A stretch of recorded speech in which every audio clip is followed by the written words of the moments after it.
Empire? Again, the end of the British Empire is, of course, a long, complicated history involving India, Pakistan, the Middle East, large parts of Africa and so on and so forth. But you cannot overlook the story or the role of the Nile in this story. Why? Well, in the early 1950s, there was a growing competition between the United States and Britain. The United States was a strong state, a strong country after the Second World War, and became more and more frustrated with the influence of the British. Because the British, especially in the Middle East, were acting as a hindrance to the influence of the US, and also was a problem when it comes to the development of the oil industry and so on and so forth in the Middle East. So the US, they wanted to weaken England or Britain as an imperial power. I mean, the Vice President of the United States, Richard Nixon, he went touring Asia in the early 1950s, and he came back to Washington exclaiming or telling the world that 3 centuries of European imperialism is about to end. The European imperialism, he said, is on its deathbed. And all this problem also became, or all these contradictions also became an aspect of the now. Why? Well,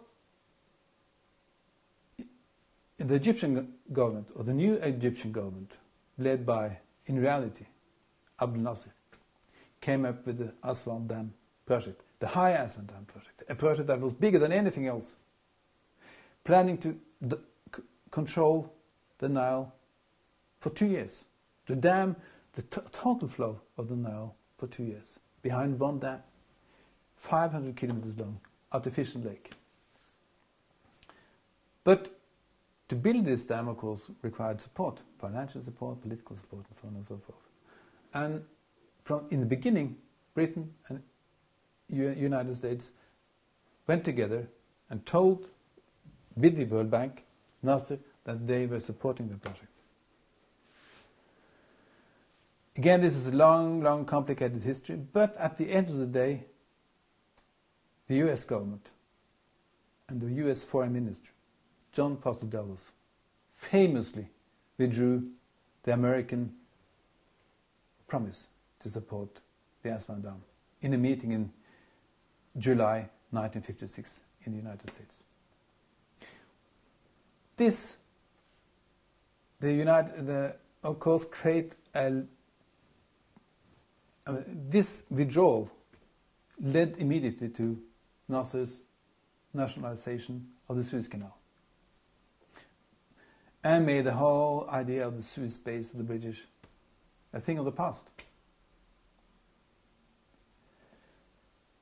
My argument is that John Foster Dulles and the American government, they understood quite clearly that one way of crushing the influence of the British imperialists in this area was to make them powerless when it comes to the Nile question. And the British had also taken part in this bid to support the Aswan Dam, but they also had to withdraw their support as long as the Americans withdrew it.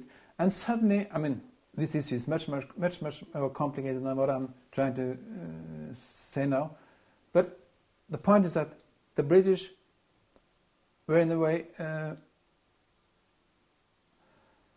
disclosed, or they were revealed, or it became clear that to everybody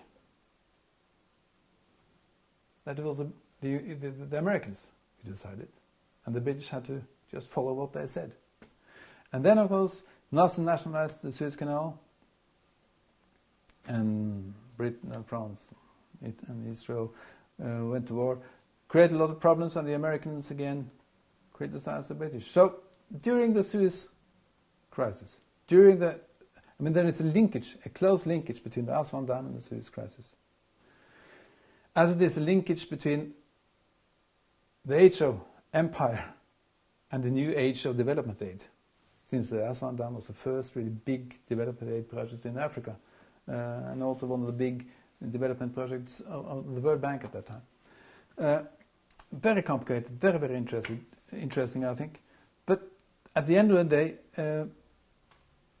the consequences of the diplomacy related to the Aswan Dam and the Suez Canal made it very, very clear that the days of the British were over.